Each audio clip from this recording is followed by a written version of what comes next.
Hola a todos, bueno, buenas tardes. Hoy vamos a tener una clase muy importante. Todas las clases son importantes, pero realmente es muy importante la temática. Refiere a el retraso mental, el retraso madurativo. ¿Por qué les digo que es tan importante? Bueno, por dos razones fundamentales, ¿no?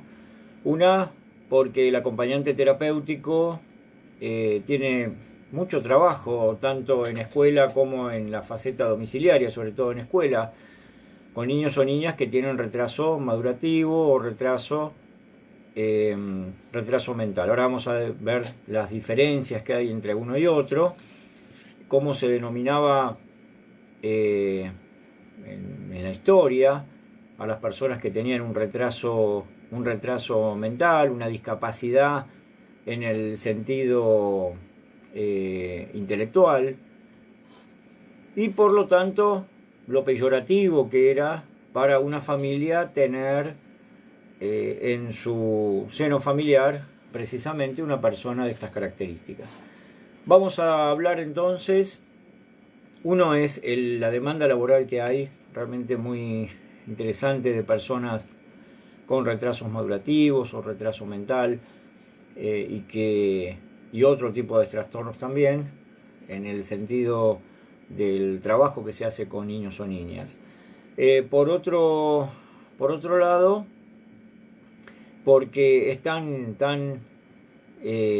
tenemos que poner blanco sobre negro qué es lo que de repente en la faceta familiar, en la cotidianeidad, en la educación, en lo que respecta a padres, hermanos, etcétera, pueden llegar a provocar algún lastre para ese niño o niña cuando nace, y que realmente hacen de una infancia bastante poco feliz.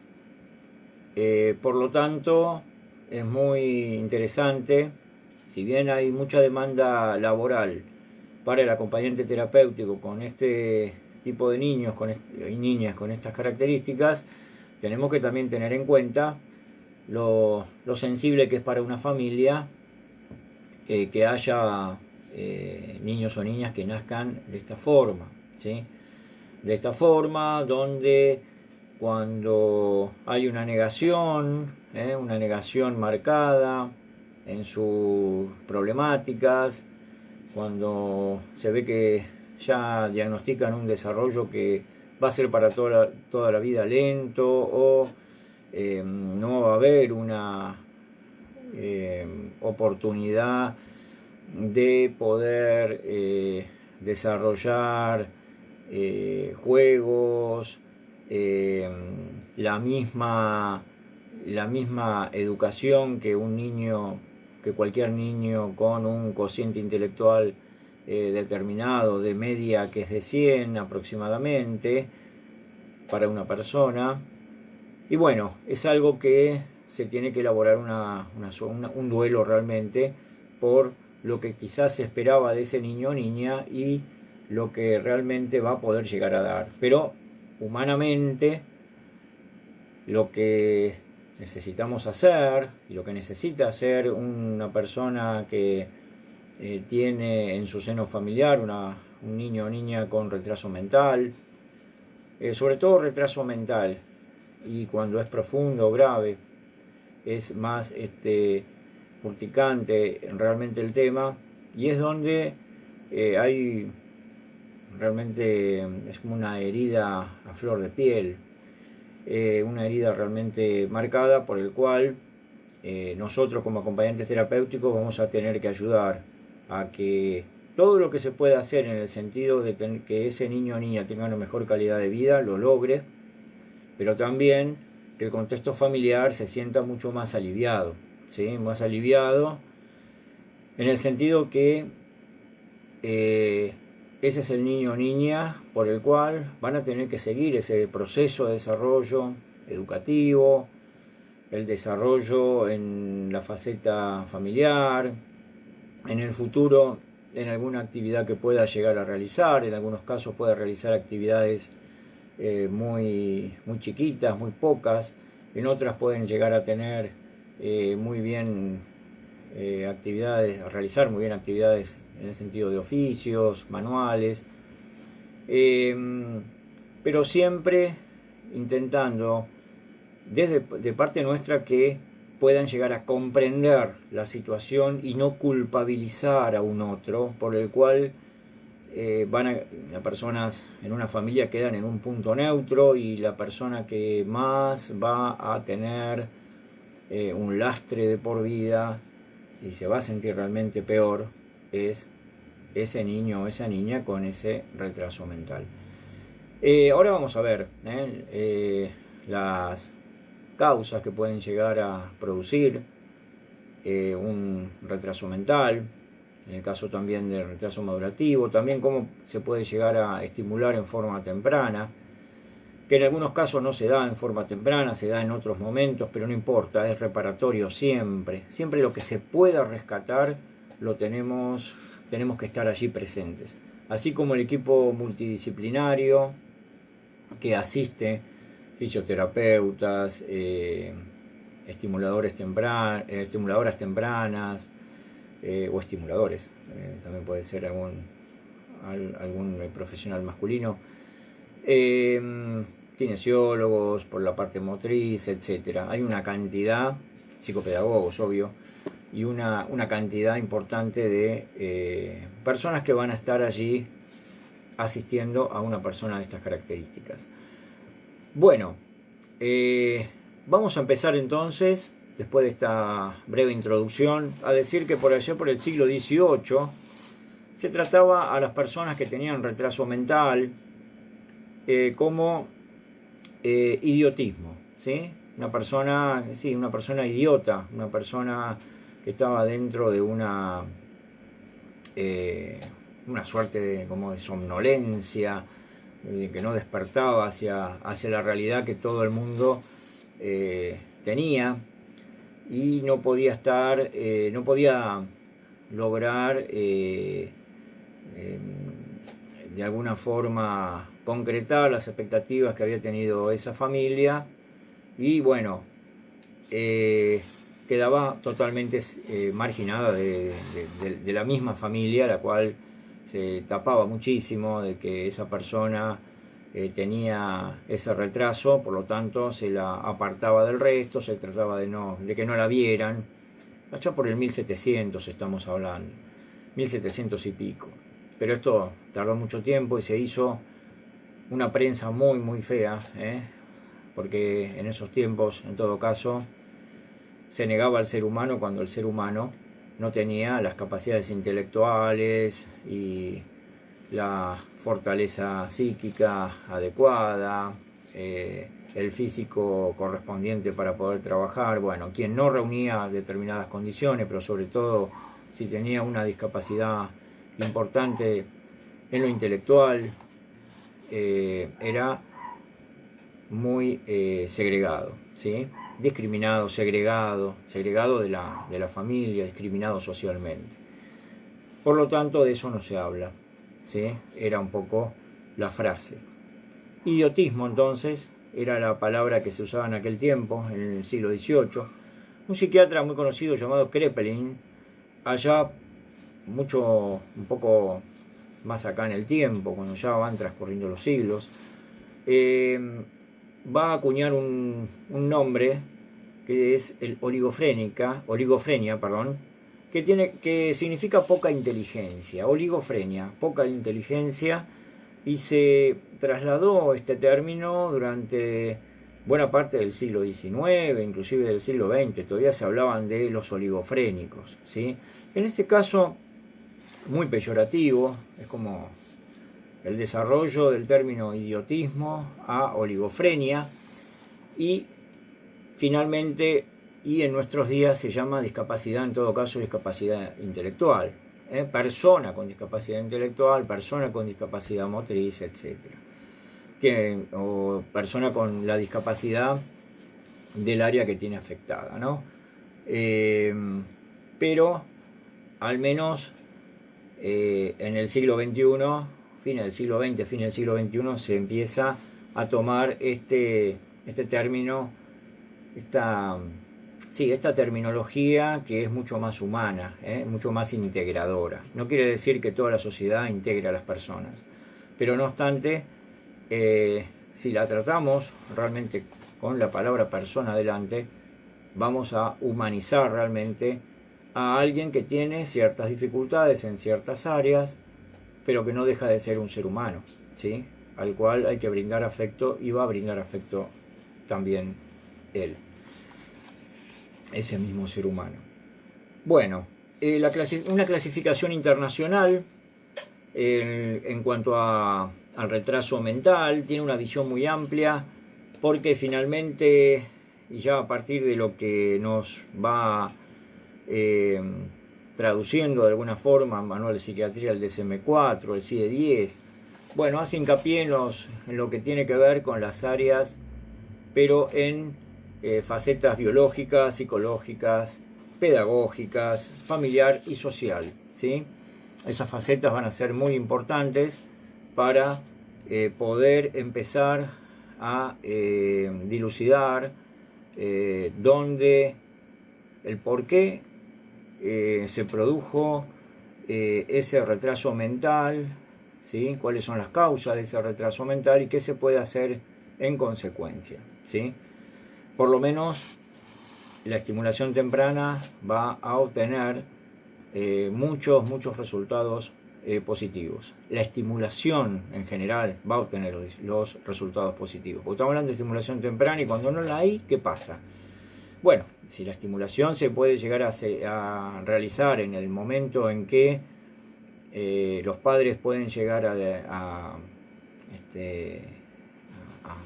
tener ese arrojo de saber el diagnóstico de ese niño o niña y empezar a tomar el toro por las astas, siempre la estimulación va a ser reparatoria. Quizá no sea tan efectiva como si fuera en los primeros años de vida o cuando es bebé, pero una reparación seguramente va a haber.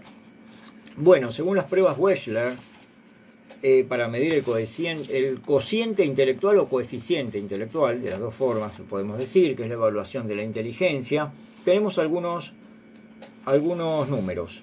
Para el retraso mental leve, tiene que haber un cociente intelectual de 69 a 50, aproximadamente, 69 y 50, esto está muy clasificado, muy tabulado por quienes miden precisamente el cociente intelectual.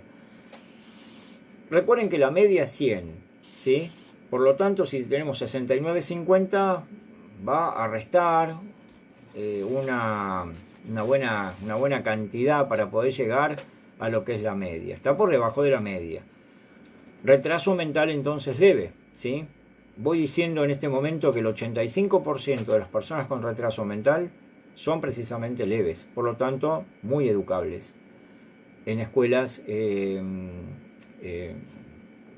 eran de educación especial, pero también en escuelas para poder integrar. El retraso mental moderado, el cociente intelectual va de 49 a 35, el retraso mental grave, el cociente intelectual es de 34 a 20, muy poquito, y el profundo de menos de 20, ¿sí? Menos de 20. Menos de 20 estamos en un retraso mental realmente profundo. Y ahí tenemos uno de los forma más difícil de poder abordar. Pero todo es abordable. Vamos entonces con el retraso mental leve. El 85% de las personas, niños, niñas, que tienen un retraso mental, lo es leve, ¿sí? Son educables, como decíamos recién. No existe una etiología orgánica, ya no existe una causa orgánica, ¿sí? Prácticamente la gran mayoría no hay una causa orgánica en esto. Se acentúa obviamente en la etapa escolar, ahí es donde se visibiliza muchísimo que está su inteligencia, sus conocimientos cuestan muchísimo para poder adquirir en comparación con otros niños o niñas, ¿sí? Que tienen un conocimiento, una oportunidad de aprender mucho más rápido. Lenguaje oral y escrito lo pueden llegar a manejar, inclusive pueden llegar a manejar bien, pero siempre van a necesitar reforzar esto, ¿sí? Pero pueden hablar, pueden escribir, con algunas dificultades, pero al fin y al cabo, si se lo refuerza, si se estimula estas áreas, pueden andar muy bien. ¿Cuál es la personalidad? Son obstinados, tercos, son chicos muy obstinados, tercos. Esto también tiene que ver con esa limitada capacidad en el razonamiento, en ese razonamiento, en el análisis que hacen, que no pueden realizar con un poder de discernimiento muy grande ese análisis de las cosas, no pueden razonar de tal forma, entonces se vuelven como obstinados, tercos, como caprichosos. La voluntad en muchos casos es escasa, hay un no tener realmente voluntad, y son altamente influenciables, muy influenciables. Por lo tanto, si hay un grupo que quiere hacer determinada cosa que no es muy buena, lo pueden convencer fácilmente y no va a oponer resistencia y se va a sumar a ese grupo o a esa otra persona para llevarlo a hacer cosas que realmente, como no hay un poder de razonamiento tan grande, no se dan cuenta que lo llevan a un problema mayor, algo que quizás no, obviamente que no lo hubieran hecho, y los hacen incurrir en errores.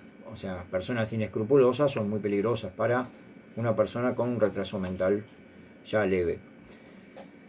En el caso de las relaciones con personas con quien se dan mucho más, y con personas de menor edad, ¿sí? Porque saben que pueden dominar mucho más la situación, dado que las personas de menor edad tienen un razonamiento,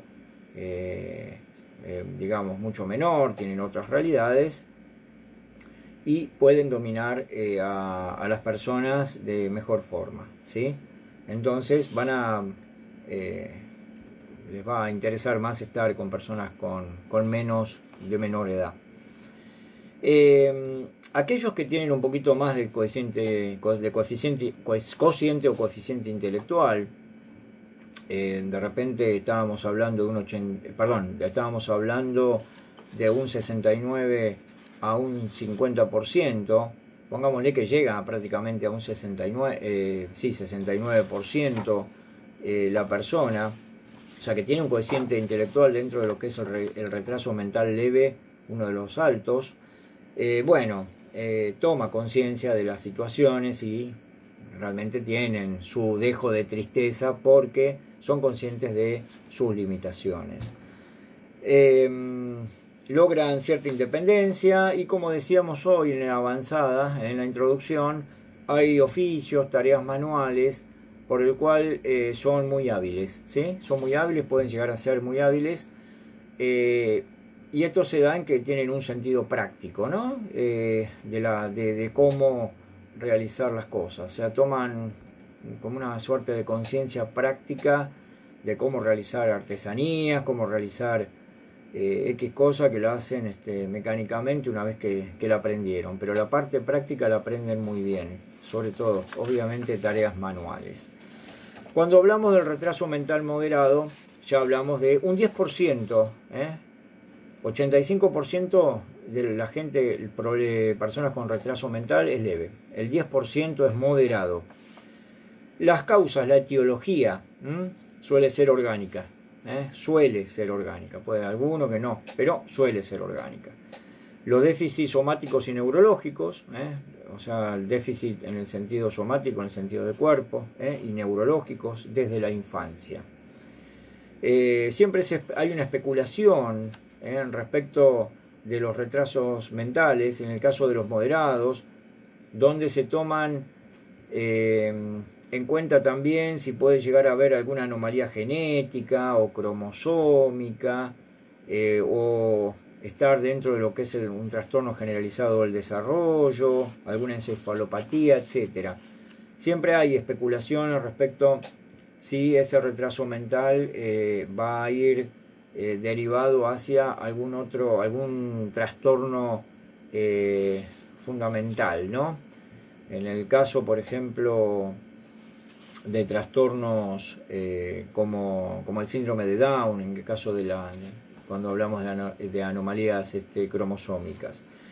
Adquieren hábitos elementales, pero siempre obviamente guiados, ¿sí? Hábitos elementales, pueden hacer alguna comida, alguna cosa, lavarse los pies, la cara, bueno, los hábitos, sobre todo domésticos, siempre guiados, pero bueno, lo aprenden, finalmente lo pueden llegar a hacer, pero hay una supervisión que hay que hacer de fondo. La comunicación es variable, algunos pueden expresarse verbalmente, ¿sí? Algunos se expresan verbalmente y obviamente que es muy improbable que lo hagan por escrito, no van a poder escribir, el mismo retraso no hace que puedan llegar a tener esa posibilidad. Otros, por ejemplo, puede haber ya directamente en lo verbal, una deficiente pronunciación, no pronunciar realmente bien, y esto hace que tenga muchos problemas. En el sentido de la pronunciación y la ausencia total, obviamente, para escribir. La intelectualidad es intuitiva y práctica, hay conocimientos pero muy limitados, son educables, son muy educables, son personas educables, pero obviamente bajo el contexto de programas educativos especiales, siempre con una currícula de la educación especial. El carácter, ¿cómo es? Bueno, también personas que tienen muchas rabietas, reclaman mucha atención del adulto, exageran mucho los sentimientos, van desde exagerar mucho los sentimientos hasta ser pero muy demandantes, ¿sí? Muy demandantes para la atención de ese adulto, que llegan también a la desobediencia. En el caso del retraso mental grave, acá tenemos cada vez menos, obviamente, 3-4% más o menos, y la etiología orgánica en su mayoría. En la otra suelen ser con una etiología orgánica, aquí hablamos de que la mayoría tienen una etiología orgánica. Obviamente la mayor afectación en qué áreas van a ser, en las somáticas, o sea, en la parte de lo que tiene que ver con el cuerpo, neurológicas, sensoriales, ¿sí? Y esto se va a empezar a dar a partir de los primeros momentos de la vida, ahí empieza prácticamente un derrotero. En los hábitos muy lento, muy ilimitado, con una supervisión que tiene que ser constante. El lenguaje habla muy pocas palabras, la pronunciación es realmente muy mala.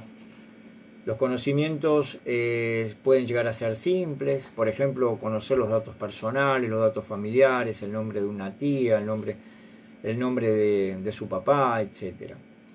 Esto es muy elemental, ¿sí?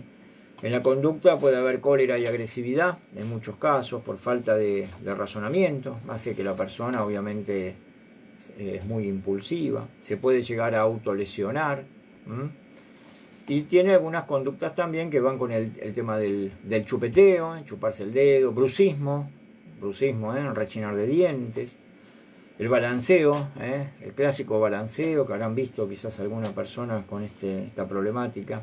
Esta manifestación, estereotipias, hacer siempre exactamente lo mismo, ecolalia, decir una frase y volver a repetirla en muchos momentos del día, etc. Llegan a un nivel muy básico de aprendizaje preescolar, ¿sí? En la vida adulta, ¿cómo se van a desempeñar? Pueden adaptarse a la vida familiar, obviamente, y comunitaria, pero siempre tutelada, ¿no? Siempre tutelada. Pero hay programas laborales para realizar tareas, pero muy simples. En la otra estábamos hablando de tareas manuales, acá hay tareas, pero muy simples, que pueden llegar a asistir, por ejemplo, a alguien para que le entregue algo. Tareas muy simples se pueden llegar a lograr. Y en cuanto al retraso mental profundo, tenemos el 1 o el 2%, ¿sí? La etiología también siempre es orgánica, graves alteraciones en todos los niveles, y hay una importante afectación acá en la parte motriz, en la parte motriz.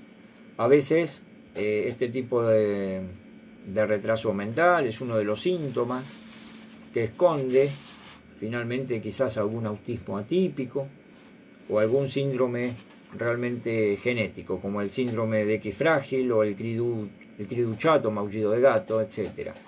Son síndromes que pueden llegar a estar en forma solapada, pero las manifestaciones es a través de un retraso mental.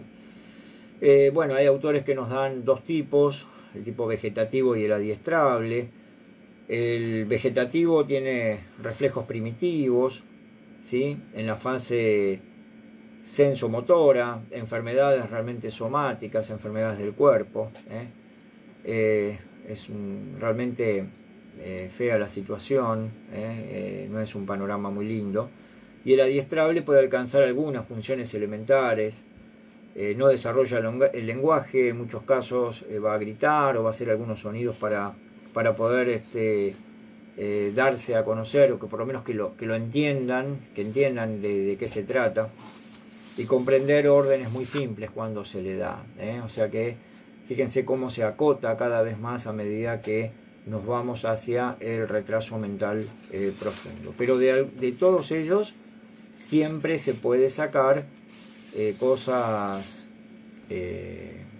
para poder ser reparatorio. O sea, no podemos, desde un curso de acompañante terapéutico, el curso que tenga que ver con humanidades, decir que nada se puede llegar a solucionar. Siempre alguna solución, una mejor calidad de vida, obviamente que puede llegar a ver.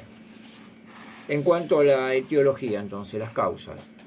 Son muchos factores, en muchos casos podemos hablar de trastornos hereditarios, la anomalía por gen único, aunque es raro, patología asociada severa, la anomalía cromosómica, como decíamos hoy, en el caso del síndrome de Down, que puede ser, en ese caso es numérica, que tiene que ver cuando se añade material genético complementario. Estamos hablando de las trisomías en síndrome de Down.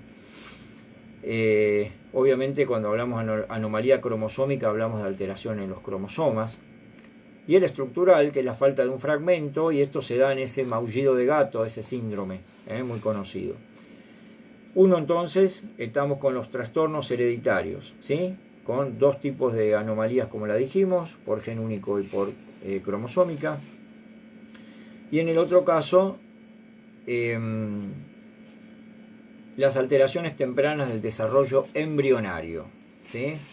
Acá estamos hablando directamente del embarazo, el síndrome de influencia prenatal, antes de nacer. Puede producirse, por ejemplo, el síndrome alcohólico fetal. El etanol realmente produce un déficit de atención, sobre todo en el sistema nervioso central. Deficiencia neurológica y mental, hay retraso en el crecimiento, dismorfia cráneo-facial, esa malformación en el cráneo y la cara. Infecciones, en esto es el síndrome de influencia prenatal, y tenemos también las infecciones maternas, que pueden ser producidas por una infección por transmisión sexual, una rubiola, una toxoplasmosis, y que después tenemos el problema en ese niño o niña cuando nace. La exposición a fármacos, radiaciones, etcétera, que es muy conocido, obviamente, esto no se puede tomar en un embarazo cualquier cosa. Las radiaciones, obviamente, no se pueden hacer placas radiográficas. Las madres consumidoras de sustancias, en muchos casos hay chicos que nacen con dificultades en el crecimiento, hay retraso en crecimiento intrauterino, alteraciones de conducta a partir del primer año, etcétera. Después tenemos, estas son las alteraciones entonces tempranas del desarrollo embrionario, que tiene mucho que ver con ese embarazo finalmente, antes de nacer, y los problemas de gestación y perinatales. O sea, problemas en cuanto a la gestación del bebé y en cuanto a cómo fue surgiendo ese embarazo, ¿no? Lo perinatal. Alteraciones en el desarrollo fetal durante los 2 últimos trimestres del embarazo o nacimiento puede provocar algún problema mayor, ¿sí? Mayor, donde pueden aparecer personas con retraso mental, ¿sí? Bueno, la estimulación temprana, ¿cómo la podríamos llegar a realizar? Bueno, por un lado, los primeros días o meses de vida, pero vamos, me permiten.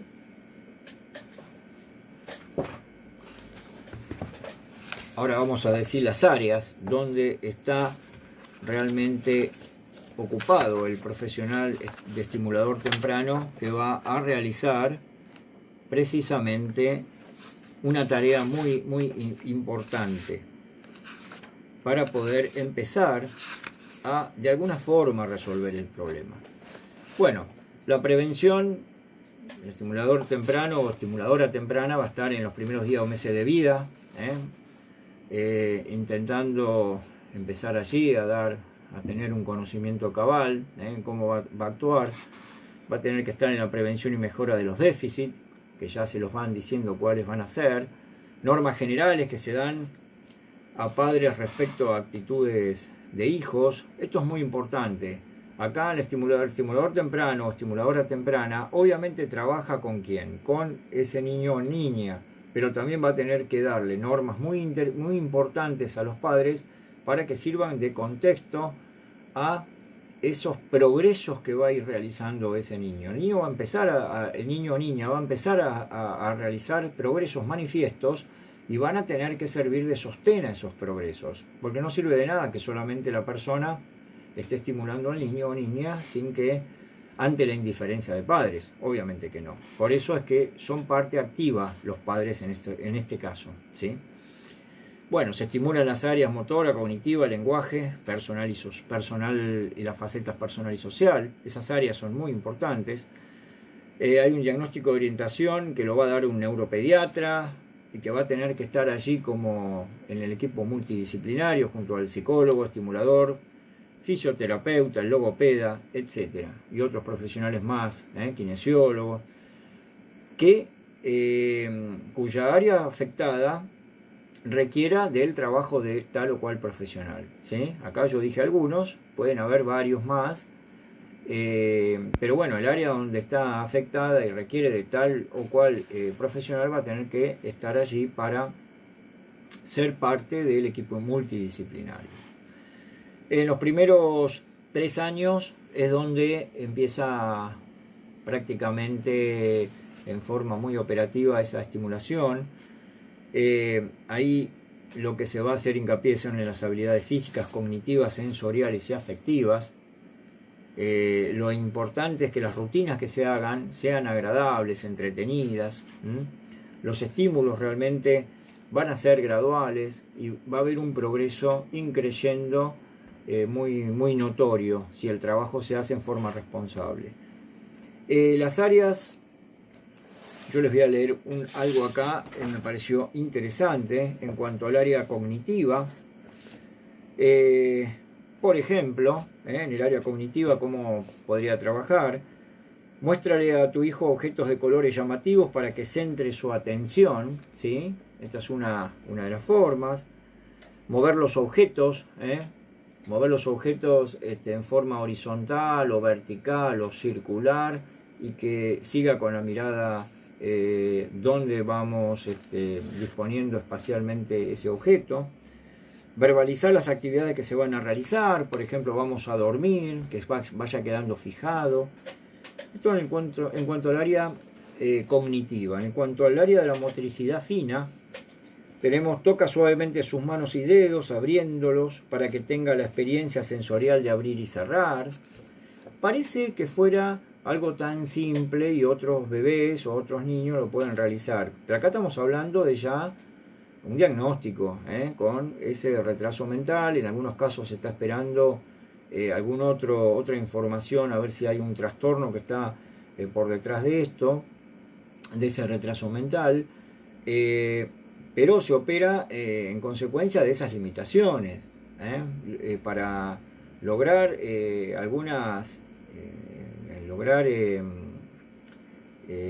que la estimuladora temprana consiga progresos. Hay veces que cuesta muchísimo, lleva todo un tiempo, todo un proceso, porque esas limitaciones lo impiden. Lo que parece tan fácil es tan difícil para personas con estas características. Al inicio del segundo mes comienza a colocar sonajeros livianos, la idea es para que pueda sostenerlo, un sonajero más bien delgado para que pueda sostenerlo, ¿sí? En la medida que lo logre aumenta el tamaño y el peso del objeto, ¿sí? Colocar al bebé en diferentes posiciones, de espalda, para que explore los objetos con las manos, y ponemos objetos adelante. Son todas estimulaciones, no que quede sin hacer absolutamente nada. La área de motricidad gruesa, ejercicio de extensión y flexión de piernas, sentarse con apoyo, ya tomarle las manos al niño y sentarlo, y después otra vez y pararlo. Ubicación de la fuente sonora con rotación de la cabeza, apoyo de tren superior. Hacer sonidos por detrás de su cabecita por un lado y el otro, y trate de ubicar el sonido, ¿sí? Esto hablamos de sonidos para que pueda llegar a estar muy consciente de dónde está el sonido y tratar de verificar de qué lugar viene, ¿sí? Así que estos son las áreas: cognitiva, motricidad fina y motricidad gruesa, que apunta muchísimo, muchísimo esa estimuladora o estimulador temprano junto con el equipo multidisciplinario.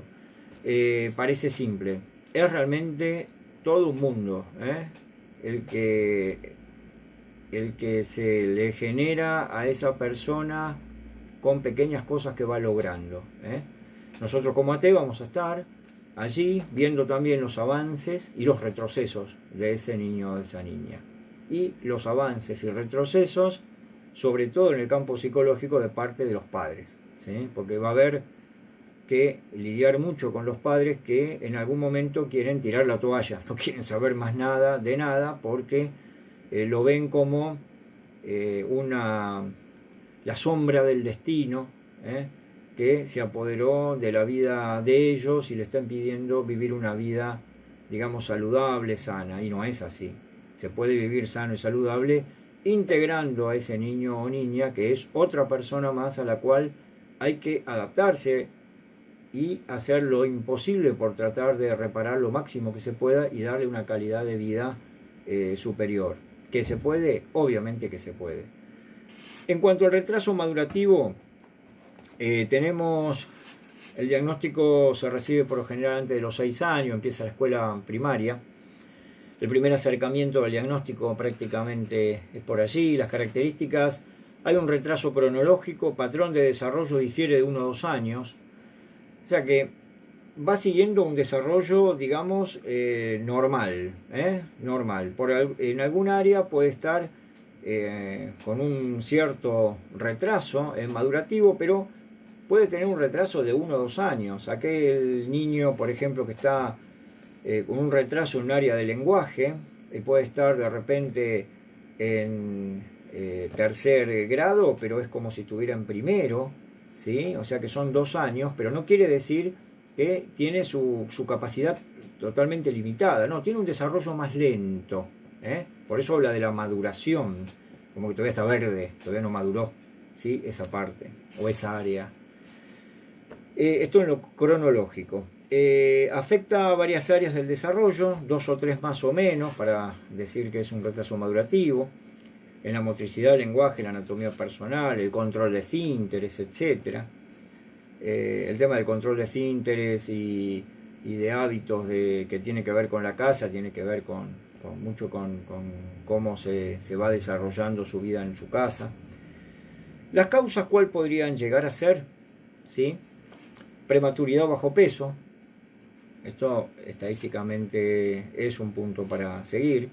Falta de estimulación, no se estimula el lenguaje ni cómo caminar, no se le dio bolilla prácticamente en ese pequeño lapso de infancia que va teniendo, ¿sí? Entonces no se le dio nunca bolilla y pasa ese tipo de cosas. La crianza, no se le enseña hábitos, cómo vestirse, controlar los esfínteres, etc. Y es netamente el seno familiar el que está fracasando allí, porque no les están estimulando ni enseñando. Hay una enseñanza que va a la escuela, pero hay una enseñanza que tiene que ser propiciada por los padres, propiciado por la interacción que tiene ese niño o niña en esa casa, en ese hogar. Habría que ver cuáles son el porqué de la disfuncionalidad familiar en muchos casos y cuáles son las problemáticas que hay allí. Pero bueno, eso es para un psicólogo, nos va a decir realmente si las causas vienen por ese lado, dónde estuvo la problemática con esos padres, etc. Para tener nosotros una información precisa. Y hay causas desconocidas, razones inexplicables. ¿Sí? Otro punto de razones inexplicables, hay un retraso madurativo que se fue dando y hay psiquiatras y psicólogos que no pueden llegar a saber exactamente el por qué, no encuentran esa variable que indique sí, fue por tal situación, y bueno, son razones realmente inexplicables, pero la causa, sin saber exactamente la causa, vemos que hay un retraso madurativo, un retraso madurativo que implica que a esa persona le está costando mucho. Bueno, el pronóstico, ¿cuál sería entonces? Perdón, primero les quería decir esto, la diferencia con otros trastornos infantiles, el retraso madurativo es diferente a otros trastornos infantiles, por ejemplo, diferente a los del TEA, el trastorno espectro autista, o los del lenguaje o disfasias. La diferencia principal de estos trastornos está en que mientras el retraso madurativo hay un retraso cronológico, como dijimos acá, o sea que es más lento, en los trastornos mencionados lo que ocurre es una desviación del patrón normalizado del desarrollo. Acá no hay una desviación, se va siguiendo pero en forma más lenta, es un ritmo más lento. En el otro hay una desviación, ¿sí? En normalizado del desarrollo. Un niño con disfasia o trastorno del lenguaje, por ejemplo, presenta un problema de comunicación y de lenguaje que supone una desviación del curso normal del desarrollo, como para citar un ejemplo. ¿Cuál es el pronóstico? El pronóstico es que el retraso madurativo propiamente dicho evoluciona positivamente. El niño o la niña suele desarrollarse y madurar a niveles similares al resto de niños o niñas normalizados cuando se dan las condiciones adecuadas. Siempre va a ser muy importante, más allá de la aparición de ese estimulador o estimuladora temprana, la aparición de ese acompañante terapéutico, la aparición del diagnóstico a través de un psicólogo, ¿sí? Un psicólogo cognitivo-conductual. Más allá de todo eso, más allá de todo, sobre todo cognitivo-conductual, más allá de todo eso, es muy importante que masifiquemos, como siempre, hacia la sociedad un discurso unificado de qué? Un discurso unificado de que no se puede negar algo que está sucediendo a un niño o a una niña y que lo vemos en cuanto a su manifestación, en cuanto a sus limitaciones, en cuanto a que están cercenadas sus capacidades y no sabemos por qué, pero tenemos temor y tenemos hasta vergüenza social por saber, por saber de qué se trata. Bueno, lo único que vamos a hacer mal, si hacemos esto, aquellos padres que hacen esto, simplemente es que ese niño o niña no tenga la gran posibilidad de tener una calidad de vida superior. ¿Que después la va a poder llegar a tener? Sí, pero quizás podía haber tenido mucho más inclusive si es tomado a tiempo y en los periodos que los profesionales nos dicen que son perentorios tomar. A los 3 años en determinado momento, a los 6 años, pero no dejar pasar, porque es totalmente indispensable para ese niño o niña que empiece un proceso importante de aprendizaje. Eso lo tenemos que decir siempre desde los cursos, porque hay mucha negación y que impiden que ese niño o niña pueda llegar a tener una vida linda, una vida mucho más plena, y menos culpabilidad. Obviamente tiene que haber en esas familias, tienen que haber más responsabilidad, más compromiso por ese ser, que es un ser humano, es una persona, y nunca dejar de verla como tal, ¿sí? A partir de allí, operar en consecuencia, con los profesionales adecuados.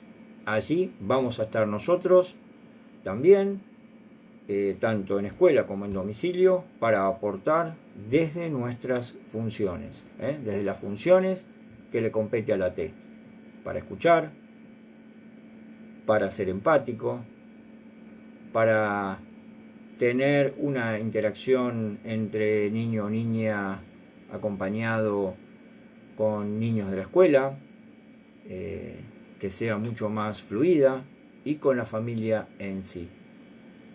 De eso se trata, de que ese niño o niña logre una mayor autonomía, pero sobre todo que pueda llegar a tener rasgos de felicidad o felicidad plena en la medida de lo posible, porque también de eso se trata en la tarea del acompañante terapéutico. Encender, en todo caso, cierta felicidad en donde nosotros estaremos brindando nuestra atención profesional. Bueno, hasta acá llegamos entonces. Van a tener una actividad, obviamente, como siempre. Muchas gracias por la atención dispensada y nos vemos entonces en la próxima, ¿sí? Muchas gracias.